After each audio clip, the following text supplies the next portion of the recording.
Welcome to the Coast to Coast podcast, brought to you by Play Picks and the Lines, coming to you from the West Coast. Josh Lander, joined by my guy Nate Weitzer on the East Coast, and we are looking at player props here for Wednesday night in these NBA playoffs. A couple game fives to choose from. Got the Dubs and the Grizz. Also got that Bucks and Celtics series. Bunch of players to like, pretty much all over the board here. So we'll jump into that. Make sure you head to playpicks.com. Nate does have his great articles up on there with some best bets and player props in there for you. Also, make sure to like and subscribe to that page. Continue to follow along. We are bringing you each and every playoff video, as well a playoff game video, as well as these player props. And also want you to head to thelines.com. Make sure you're using that player props tool to shop all of those to get the best odds out there on those NBA player props. And also head to play.thelines.com if you want to win a $25 Amazon gift card. Head to the NBA Daily Pick'em Challenge. Get all of those correct, and we will send you that gift card. And as always, if you do still need a FanDuel or a DraftKings account, head to fdpicks.com or dkpicks.com. Find those listings in your area, such as what we've got for player props tonight. Nate, let's get into it. Yeah, it's a great slate. Before we get into it, got to mention to everybody that Josh is going to be off for a couple weeks. He's getting married on Saturday. Mazel tov. So I will bring you a few solo videos to close out this week. Then we're taking a week off, and we will be back strong for the conference finals and finals. Please do, continue to look for those videos. We will be back. But one more big props video together here.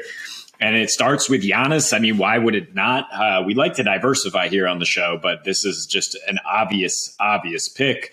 And I still don't understand how it's almost even money for him to just be the leading scorer in this game. The Celtics maybe will get a 30-point scorer again, maybe not. They could still win the game without a 30-point scorer, but Giannis is almost a lock to get 30. His prop is 31.5 points. I don't hate that. But I think we'll see a little bit more playmaking from him. I think the Bucks really have to emphasize ball movement rather than just leaning completely on Giannis. Not to say his 43% usage rate is going to dip that much. He does what he does, and especially in the playoffs after a loss, he is huge. Josh called that effectively after they lost game 2. He came back with 42, 12, and 8 on 16 for 30 field goal shooting. I think we'll see a pretty massive performance here in the Garden from Giannis. The 38.5 assists is where you get it when you combine 7 assists. If you just go up to 8 assists at FanDuel, you're into plus money at plus 128. I don't have a problem with that. Really, I mean, the best bet is just for him to lead this game in scoring, though. Like I said, Celtics are going to spread it out. Tatum is probably not going to outscore Giannis. And yeah, I mean, can we just get him attacking? The Bucks have to be thinking, like, why is he taking 4.7 attempts from 3 and hitting 0.7 of them? I mean, he's pretty money on the mid-range now. He's gotten that into his game, which is enough to respect the defense if they have to get you at the free throw line. I don't understand why he's taking these above the break threes. They're an absolute gift. If he stops doing that, if he stops kind of like hesitating instead of, and puts the onus on the officials by just going downhill, he's going to keep scoring, going to keep getting to the foul line. And if Rob Williams is out, you got to feel even better about Giannis scoring.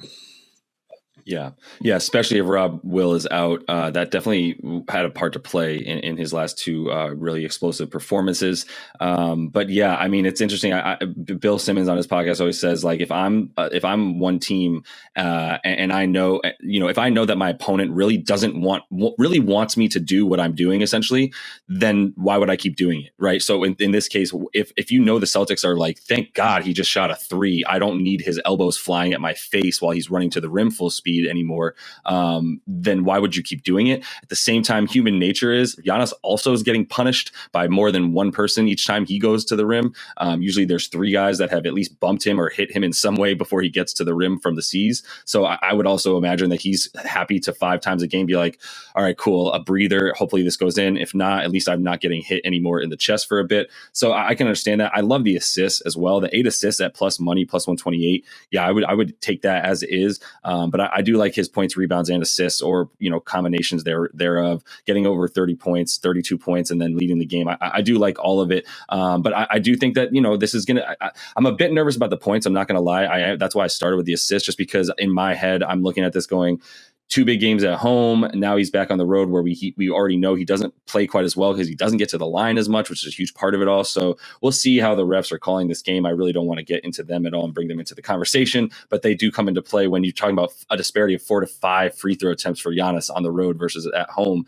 That's a pretty big deal and impacts his scoring a ton. So also the non-calls that the Celtics players will get as a result, even though, at home he's getting those, et cetera. So yeah, it's all the same conversation, but I do love the assists and I still like him to have a big game. So I'm going to move on to another guy on the other side of the floor here, Papa Al, who's spending a lot of time guarding Giannis. Actually got kind of worked over more than he did in the first 3 in the last game, but that was also because he was exerting all his offense, his energy on offense, where he dropped a 30 piece and definitely had his best playoff game of his career, very long, illustrious career at this point. But 13.5 points for Papa Al after going, back to back 22 and then 30. And it was like, okay, it was at about 11.5. Now we'll raise it 2 points despite what he's doing here. And it's not like it's really a weird fluke. The field goal attempts are there. In part, I'm sort of assessing that Papa Al is looking in, and going, oh, I need to score more. I need to shoot. I need to go ahead and sort of assert my will a bit more, and show these,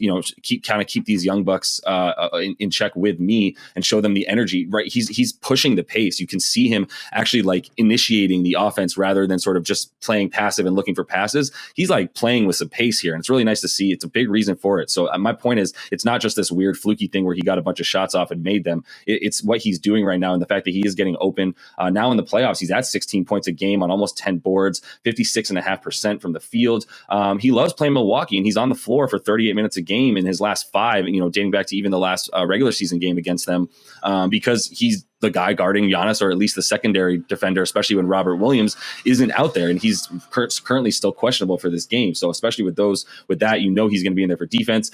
Last 5 versus Milwaukee, 17 points, 10 boards, 4 assists. He's making better than 3 threes a game in this series at shooting 48%, almost 4 made in this series, almost 4 made all the way back to the regular season. He's got 3 made a game versus this team. So 2.5 made threes is also still plus money over that. So 3 threes for him is still plus money. He's done that in 3 of 4. He's hit at least 4 threes in 3 of these 4 games, except for the one bad game he had in game 2 there. And those minutes aren't dwindling. Like I said, you could also look at, the steals props aren't really high, are ridiculous for him. Minus 200 actually at 0.5 steal. So if he gets 1 steal, it's minus 200, but you bump that up to about 1.5 steals. So he gets 2. And now you're talking about, minus 105 on your money, at least to get back to about even money, which he's done multiple times in this series as well, because he has that 100 defensive rating. Have I given you enough reasons to want to bet on Papa Al? Yeah, I don't really understand how these props have barely moved. It's like the assumption that, the Bucks are going to adjust their defense because Al Horford got 30. Maybe a little bit, but they still play the same pack-in style. And if you work the ball around enough, you said it. He realizes he has to shoot more because other Celtics are a little more hesitant to pull against that half closeout that Milwaukee offers when you work it around. You got to take a somewhat contested 3, but it's a pretty good look. And he's pretty unbothered by that. He's shooting 53% from 3 here in the playoffs. Some of those are wide open, and it doesn't really matter if it's contested or wide open because he just has that consistent line drive shot. I think you attack the 3-pointers here. I think it was minus 130 for 3 threes in this last game. And I don't understand, after hitting 6 more, they think that now it's plus money. Like, he can't hit 3. He can hit 4, and that's plus 430. It's just worth considering. That's how he's going to be scoring his points. So take those odds for sure. Exactly. On the other side of the ball, definitely, if there's no Rob Williams, I like Brook Lopez again. In the second half last game, 14 points on 5 for 6 field goal shooting, 4 for 4 at the line. Giannis and Drew were very tired, and the Celtics defense was tipped towards them. So that's how Brolo got a lot of his points, just on these quick little passes down low. The Celtics are undersized when they don't have Rob Williams in there, at least from a height perspective. So Brolo was on the offensive glass. Now, Milwaukee averaging 13 rebounds in the series, and Boston giving up 10 per game at home on the season.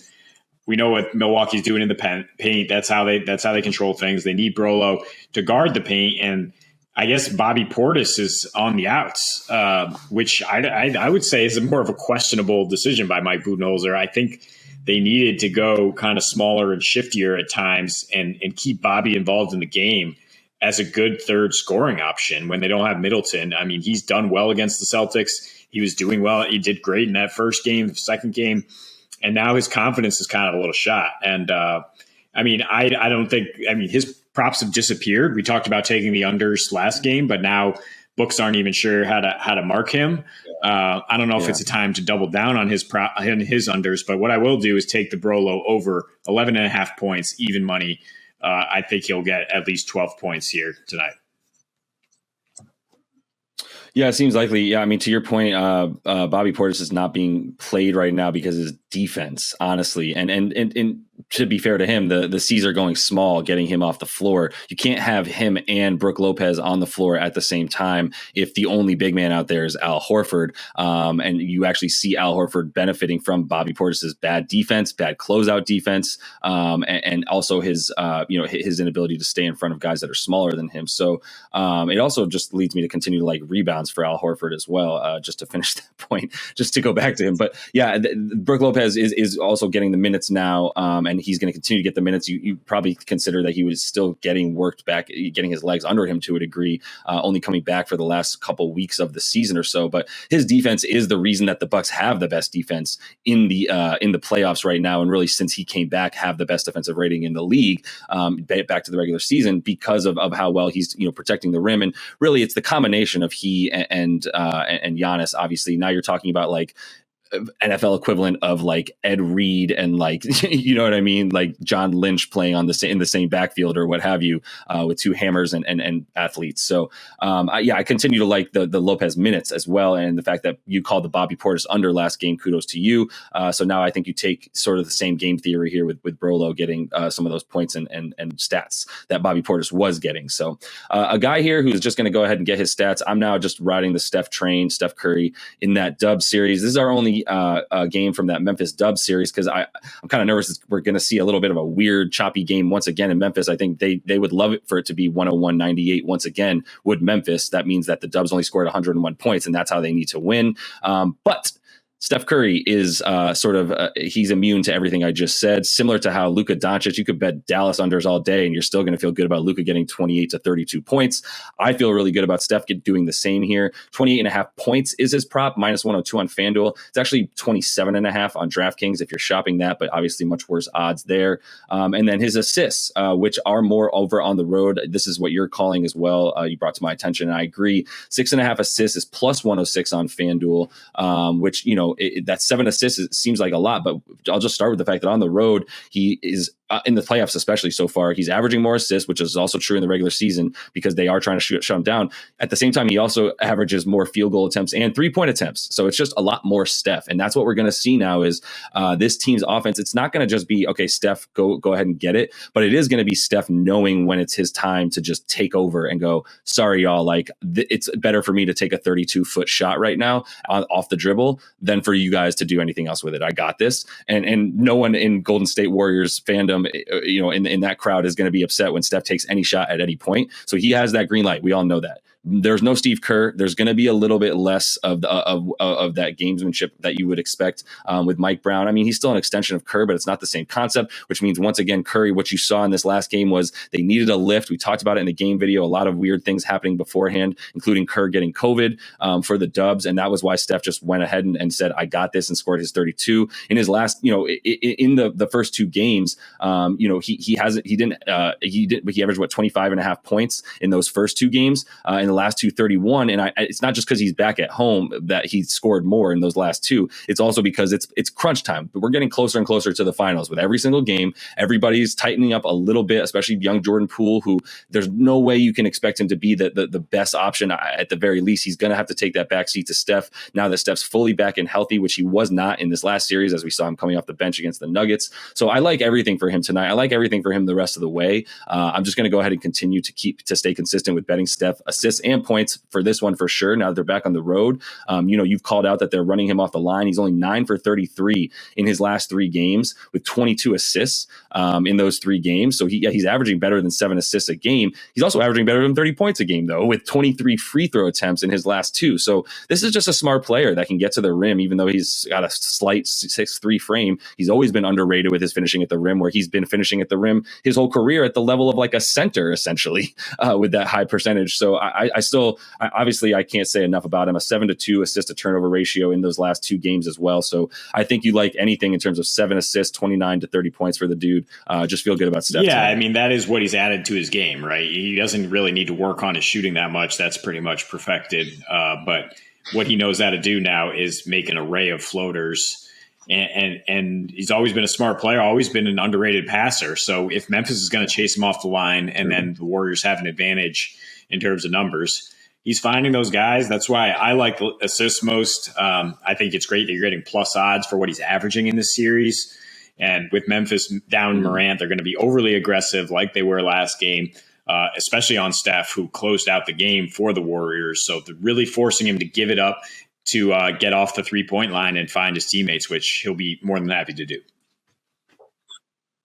No doubt. Yeah, we'll see. I know you think it's worth a shot, a little touch on the money line there for the Grizz at about plus 150. I don't hate it. If you're going to bet on them, you might as well bet the money line, because even if they have the lead late, keep things close, they could be up by 5 with 2 minutes left, and I wouldn't be surprised to see them lose by 5, right? With the way Steph closed out the last game, especially. So if you're going to bet the Grizz, just bet that money line is how I feel about it. And if otherwise, you feel good about the Dubs to close out this series.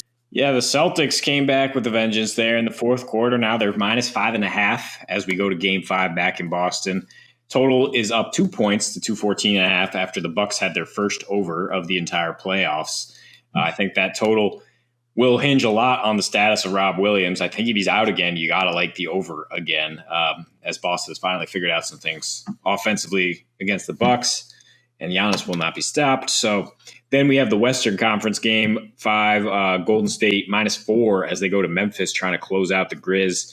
Ja Morant seems not expected to play. Like you said, with the knee, that total's dropped a couple points since people are kind of smelling that in the wind that Morant is not playing, and the spread has risen a little bit as well, despite the fact that Golden State did not lead until the very last minute of that game, did not look in control at all without Morant. But first, we got to look at this incredible series here between the Bucks and Celtics.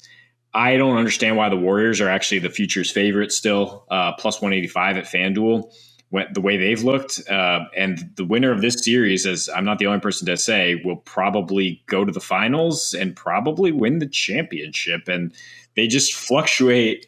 The Celtics were plus 700, Bucks were plus 400 before that win. Now it's just flipped. So honestly, if you want to get money down on either of those teams to win the title, now is the time here on Game 5 as it hinges. The spread is in a very competitive spot. I don't know if I don't really love it either way, because Boston, they've really just run away in these last 2 fourth quarters. I know they didn't get the win in the previous one, but they erased a 13-point deficit. Looked like the far superior team when it came down to clutch time. Now, here's the last 2 fourth quarters for Boston. 167 offensive rating with a 56 net rating.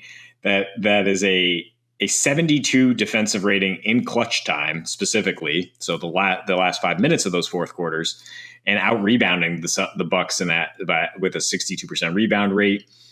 Giannis in that last fourth quarter, 6 points, 2 turnovers, 4 fouls in the fourth quarter.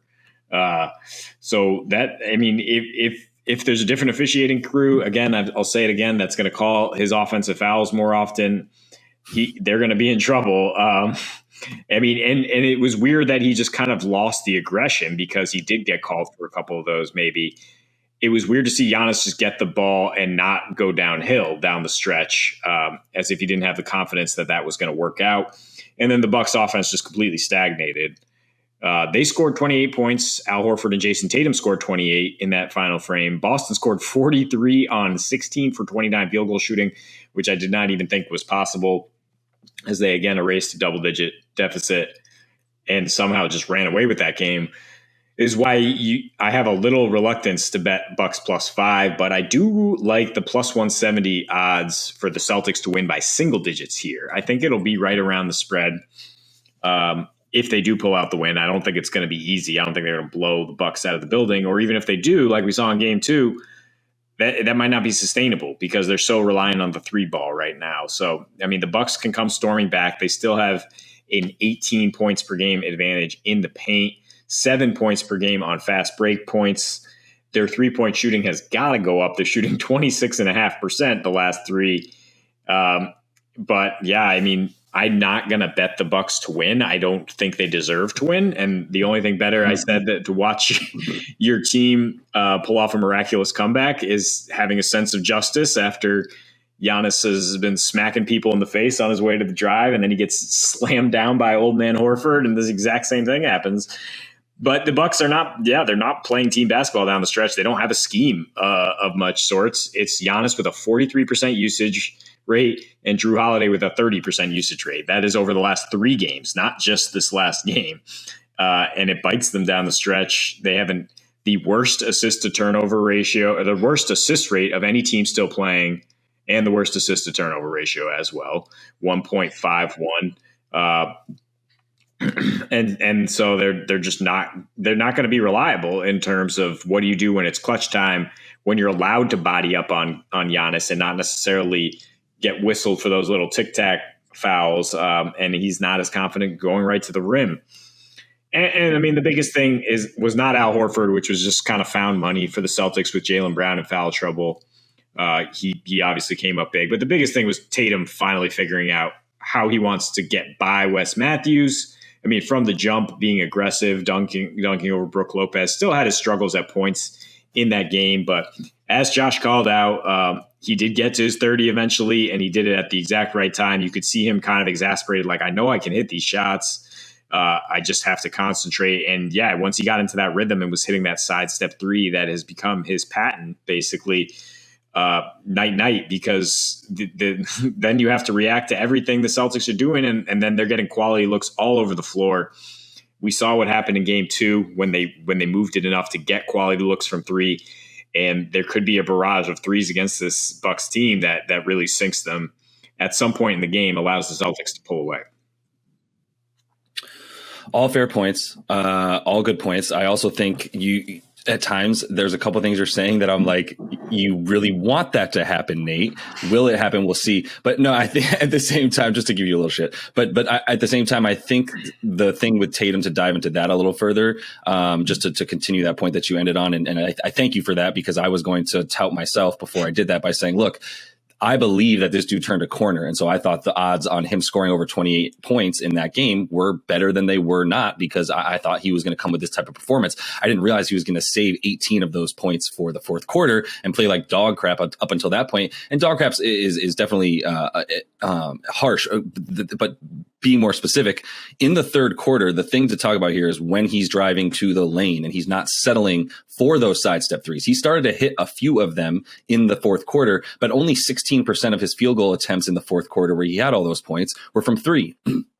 67. So 2/3 of his points came from the paint. Points in the paint, and then only 8 from the free throw line, but he was hitting everything in the paint, and he was driving on Wes Matthews, to your point, rather than settling. And that was everything, because in the third quarter, 1/3 of his shots were from 3, and he only managed to score, I believe, 40% of his points from the paint. So there's a direct correlation here, in my opinion, which is what we were talking about beforehand, which is Wes Matthews is going to be guarding you. And by the way, a good indication that he was scoring in the paint is that a number of those points came on Brook Lopez when he was driving into the paint at that point after getting a screen, and now having a switch with Brook Lopez one-on-one and still finishing on some nice pull-ups, finding ways to score outside of just relying on that 3, which is, in my estimation, has always been his biggest problem, is that he's settling for stuff when he is 6'10", and now that he's stronger, has the ability to get to the rim. So I say all this to say, he's coming back home, and he actually is a bit better at home. Now, in this series, it's been split. Essentially, he's had a bad game and a good game each at home and on the road. But when they needed it, right? When they needed him to come through in game 2 and in game 4. Now, in this one, we're coming back to Boston. I think 5.5 is too much. You're saying that you would prefer the 1 to 10 for Boston. I still like that because it's better than the money line. As I don't think that another a blowout is in order for them. But I can still say I do see Giannis getting his to a degree, but he's not getting the calls in Milwaukee the way that he was. So I'm loath to take another over here, the way that you definitely nailed it in the last game. I'm a little bit more scared of that because the free throw attempts for Giannis go down by almost 5 per game in the playoffs when he's on the road versus when he's at home. We're talking about 14 free throw attempts at home versus 9 on the road in the playoffs. That's not a coincidence, right? And then you continue down the line with Giannis. He's actually scoring 8 more points a game at home. Direct correlation of 5 more free throw attempts for sure. And then with the way that other things sort of open up for him, probably a lack of offensive foul calls at home as well, though he did have 2 in that last game. So for the reason I'm honing in on these 2 guys is especially for the Bucks right now, as Giannis goes, so go the Bucks. And you can say that's oversimplifying it, and that's always been the case, but it's just magnified when you don't have Chris Middleton. And God bless Drew Holiday, who I will always remind everyone is one of my favorite NBA players of all time. He can't shoot the ball 30 times a game and be their best perimeter defender all over the place outside of Wes guarding Jason Tatum the whole time and being inside of his shirt. You still got, Drew Holiday responsible for the rest of the perimeter essentially, and even, banging down low a bit as he is a super strong point guard. So, I say all that to say, once again, I think that his, 16 points that he had in this last game where he's 5 for 22, if he's going to continue to shoot the ball 20 plus times, you can probably rely on some props for him. But I also think that level of shooting for him is going to create a lot more rebound opportunities. It's going to create a lot more of a slower, choppier game. And I don't like betting an over in this game 5 here. Yeah, that's fair. I mean, I didn't even mention the total in my opener there because it is kind of unpredictable, and because the Bucks, aside from the fact that the Bucks are 9-1 to the under in these playoffs, and they were 20, basically 20-9 to the under coming into this series, their last 2 playoffs. Brook Lopez playing excellent defense, and he's one of the top props I like here at 11.5 points. The Celtics overreacting a lot to those guys who have the monster usage rate, and that was basically how the Bucks got their points down the stretch, was just dumping it down to Brolo, who's also a menace on the glass. But it's those other 2 guys who you said, they're not built to do that on both ends, and then they can't close. It's just fatigue. It seems very obvious at this point that you can't ask your 2 guys to do everything and then close the game. And the intensity that Milwaukee's coming out with in the first couple quarters, it's baffling the Celtics a little bit. It's getting them off their game. They're getting angry with the officials. They lost focus. They were unable to pull off the comeback in game 3 because of that to an extent. But eventually, as the game wears along, the Celtics seem to get stronger. And this is the exact same thing we saw in the Nets series. It's not just strictly depth. It's just the way they settle into the game because, they play superior team basketball. And that's what the thing is. Like, if this was a 6-quarter game, like, the Celtics are going to win by double digits. That's just how it goes. Eventually you can adjust to one guy going downhill at you constantly rather than adjusting to a team that plays together. And that's why I think you look at the Celtics pulling away again at some point. But I think that there's another great bet here in terms of the Bucks leading at least for one of the quarters early, and neither team leading wire to wire at just -130 at FanDuel. I don't think there's any real chance that the Celtics just come out on fire and lead this game throughout. Giannis is too tough, and they still are controlling the glass, controlling the paint, and eventually, it really depends on how well Boston shoots from 3, but they're shooting 41% in the series from 3-point range. So that's definitely good enough to win this series if you can maintain that. And you expect their shooting to be much closer to the explosion in game 2 than it was in game 1 at home. They do shoot better from 3 at home, as everyone basically does in the playoffs. the only series that went 3-1 as the Dubs were able to take over at the very, very, very, very end of the fourth quarter there and finally get a lead in that game to pull things out and win by a few free throws and a few garbage points there at the end. 101-98. So definitely, one thing I thought in that game 5 was, and it wasn't totally wrong, it was just the opposite happened. The game theory was if the Dubs are going to, be polished on offense, then the Grizzlies, who are still a competent team, especially on offense without Ja, the way they move the ball, they're going to come along and hit a bunch of threes, and things are going to open up that way for them, where they're going to get a bunch more threes as they did during the regular season. None of that happened because the Grizzlies actually were like, we'd like to mess this one up instead because we know we can't hang with the other team. There was a bunch of other stuff, man. Mike Brown, had to be the coach. Steve Kerr had COVID. He's probably going to miss game 5 as well, not traveling with the team. So that was a huge storyline and thing that just sort of changed at the very end. For Draymond Green, it was an emotional game as Adrian Payne super sadly passed away, his former Michigan State brother and teammate. So that was something else that he was dealing with. Didn't even really want to talk to the media afterwards. He was still polite about it. It wasn't in the headspace to do so. So there was a lot of weirdness, man, in that one. We now find out Ja is out for this series. It's a bone bruise. So that also dispels any weird, silly notion that any fan might have had that Jordan Poole was able to injure his knee by grabbing it. That's not how a bone bruise happens, right? So either way, all that behind us now, we are in game 5 and we know what this series looks like the rest of the way as long as it goes, which is no Ja Morant and the sort of, starless Grizzlies at this point. What was that for real? It was what we saw in game 4, a bit of a fluke in terms of the Dubs not playing well on offense because of the weirdness around that. Either way, we now look at the Dubs in this one -4 as they head back to Memphis for game 5, a total of 218.5. Where do you start with this one, Nate? Yeah, a lot of interesting angles. I mean, I would like to try to play Nostradamus here and just say take Memphis plus 150 to extend the series and bet before this game Dubs in 6 at plus 210 and then cash both those tickets because I don't really see Golden State closing this out on the road, Morant or not, because he's out. But Steven Adams is in, and he kind of changed the nature of this series, where the Grizz were getting pounded in the paint, pounded on the boards, and it pretty much evened out since he made his return. And I don't know if it's sustainable to hold the Warriors 0 for 15 from 3 again, but Klay Thompson doesn't look like Klay Thompson. That eruption for 53% three-point shooting in the first game in Golden State, that might be unsustainable. That was just kind of the Warriors avalanche going off. And I guess shame on us for saying we liked an over because we expected that to repeat itself. Instead, like you said, Memphis with their star out, they just buckled down on every possession as they did all season and played excellent defense. But the Warriors defense too good to let them really run away with this game. I think we see another lower scoring game. I think there's definitely a correlation here, like we were saying in that Wolves game when it was in that Wolves series in Memphis, correlation between the Grizz winning at home and going under. Seen it all season in the playoffs, the last 4 games, 3-1 straight up at home, 3-1 to the under. And they have a 103 defensive rating in that span. Not shooting particularly well, though. That's the thing. That's why there's not gonna likely an over here. They're shooting 33% from deep. They were 9 for 35 in game 4. Dylan Brooks, really, really ill-advised offense, trying to carry the team without Ja. I mean, 2 for 9 from 3, but it was a bad 2 for 9. And Triple J, same thing, 0 for 7 from 3. I mean, maybe you want to play more conservatively and take Memphis plus 4 because there is a chance they cough this up at the end again.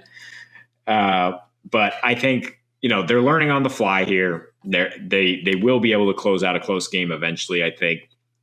Tyus Jones, really nice steadying presence, who, while he doesn't have the explosion and the ability to finish in the clutch like Ja, I think he'll keep their offense on track here. And if you do just bet that Memphis money line and the under, like I'm saying with the correlation, for this game, it's plus 350. So, I mean, that's the same thing as expecting a win here and then Dubs win in the next game. Both are getting you big return on your money. And that's the way I would kind of game theory this. Yeah, interesting. And you want to talk about ill-advised threes from Dylan Brooks, which, by the way, shout out whoever came up with the nickname Villain Brooks. That was pretty good. Either way, like that last three, that attempt, that was a step back 26-footer to attempt to tie it up was just, I mean, talk about ill-advised, man. Like that's one dude where you're like, yo, no, this whole thing now is now predicated on us taking good shots, the best one possible, and basically being the San Antonio Spurs right now. We don't have the killers to go at you otherwise. So whatever, that be what it was. I think it's interesting. This team has 104 defensive rating without Ja Morant this season versus the 112 that they have with him. That's wild. And there's I tried to really dissect the teams that they played in the 24 games they played without Ja in the regular season. It's like it was a pretty even mix of like good and bad. There wasn't even really any situational weird moments of like, oh, Jokic sat or whatever. It was like, nah, they just won, dude. They even really impressively beat that Phoenix game where they didn't even have their backups in that game. They had their third stringers, right? And so I think there's still a bit of the, to your point, like I don't love the Dubs in this one. The one thing I do feel for the Dubs is they didn't play well last game, and they know that they walked out, they squeaked it out. That you could very well make the case they shouldn't have won that game, and they just as easily could have lost game one, and they could be down 3-1 with a couple of differences. I still think they had game one in control, but game four, they didn't have control of game four at any point, and everybody in the stadium was waiting for that eruption. It didn't come. They were down 10 in the fourth quarter. So my point is I think that's almost like a loss for them in the way that they're going to be looking at this one. They are much better on offense at home in the playoffs right now than they are on the road. They're also better at defense though at home than they are on the road, especially in the playoffs and all season. They were just so good on defense at home. I still think that with Steven Adams, interestingly enough, I'm just going to throw this out there because it's an anomaly. Steven Adams did play in this game in a way they tried to slow it down and chop it up, but this pace was 104. So it's not, and the other games were played at about 102 or so average in the first three before this one.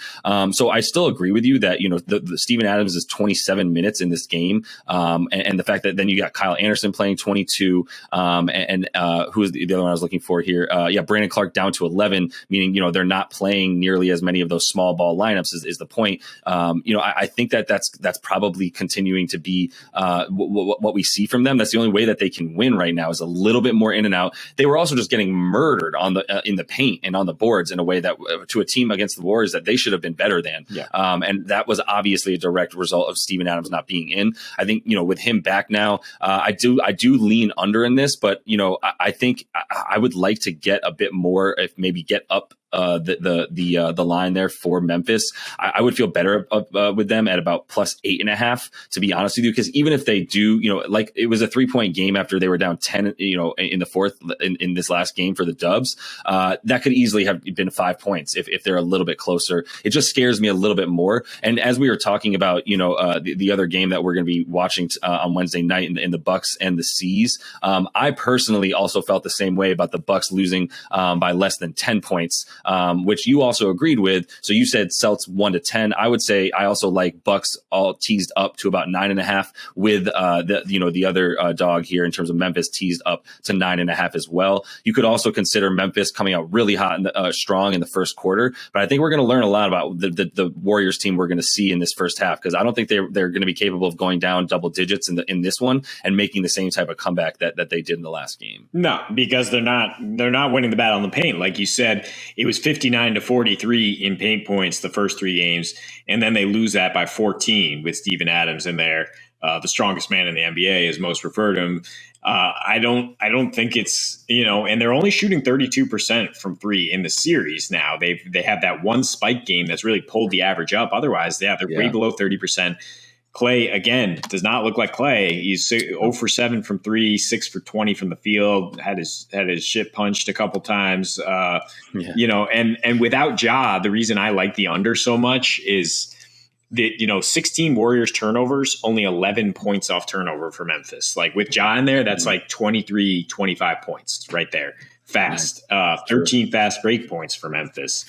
They're not going to be scoring as quickly. They're going to, like you said, they're going to look for better shots. You're like, wow, look at that pace. It was up to 106. That's because Dylan Brooks is chucking. Like, he's got to calm down and run the offense. I'm sure they're going to talk about that behind closed doors. Don't forget Triple J 0 for 7 with his own fair share of pull up on the fast break 3-point baloney. Yeah, they don't need all that. With a little more poise and experience, this game was locked up for them.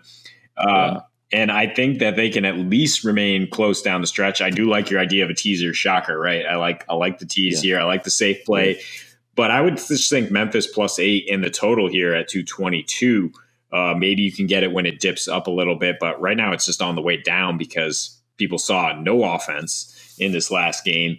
And the Grizz continuing to just guard that 3-point line because you live with Steph Curry making a bunch of floaters or throwing a bunch of deft passes in the lane. You don't live with Steph hitting from deep. And right now he doesn't have the other Splash Brother in terms of being able to make them pay as often. So that Warriors team is getting a little easier to defend as the series wears along. What we saw with the Nuggets, 4 overs followed by an under, and maybe Memphis has started to figure it out a little bit too. It's just a question of whether they'll be able to execute down the stretch. 100% agree with all that. I also, I still like Steph, by the way. I still would consider props. 32 points for him, 8 of 9 from the field because he was getting into the lane. He had 8 assists as well as he's kicking out to open shooters. Only 10 of 25 from the field. But, like we said, 4 of 14 is out of character for him from 3. It's still 4 3-pointers. It's still 12 points off threes and then 10 other made field goals with 9 free throw attempts. So if he's going to take what the defense gives him, I think for the rest of the way, we can find pool games that we like, especially when he's at home. This road game need to close. If they do that, it's because Steph Curry is leading them there with his points and his scoring, especially because, like you said, his other Splash Bro isn't quite the same yet. Until we see it from him consistently, we're not going to be able to believe in it or rely on it. But I still believe in Steph no matter what, wherever he is. And I think he knows he's got a load to carry in this one and will consider taking his props in this game as well. Last point to the under. Andrew Wiggins, got to give him a shout out actually for playing well, very well. 40 minutes, 53% from the field. He did only go 1 of 5 from 3, but he's taking good threes and he's got 10 boards, leading this team in rebounding in this series, and just hustle plays and playing really, really well on defense with his own super impressive individual defensive rating. So I just wanted to say that the fact that they're able to play him, those 40 minutes, because he did have a 93 individual defensive rating, you're going to continue to see that from him. And I think he's going to be huge for them with the amount of wings that you're going to see thrown at him and the Warriors from Memphis now. So that is all the time we have for you guys in this one. Make sure you are liked and subscribed to that page. Continue to follow along with us as we bring you each and every playoff game. And until we see you next, happy betting.